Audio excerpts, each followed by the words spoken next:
Hey, Pathways Church, it's TJ Norman, your high school and young adult pastor, here with your daily dose. And we're going to start this week by looking at the good news in Mark chapter 1. And Mark wrote it about 30 years after the ascension of Jesus. And in this gospel, it's entirely the looks back on the 3 years of Jesus' public ministry. And all through his earthly ministry, Jesus was just the beginning. Decades later, it's still ongoing. His story has no ending. He is still saving, teaching, healing, delivering. It's the never-ending good news. The word gospel in the original Greek simply means good news. When Jesus comes into our life, the good news begins, no matter how bad the news was, leading up all into that moment.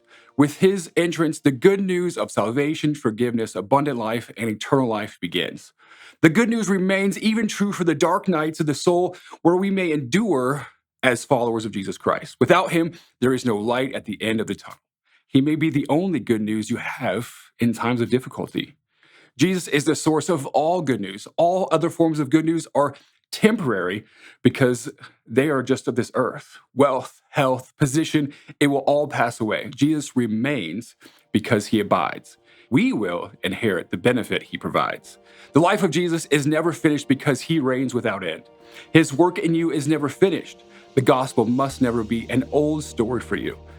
The one who brings you the good news has the power to save you, rearrange, deliver you from bondage, and continually reveal himself unto you, so that each new day in your life will be a witness to your own new chapter of Christ's ongoing good news.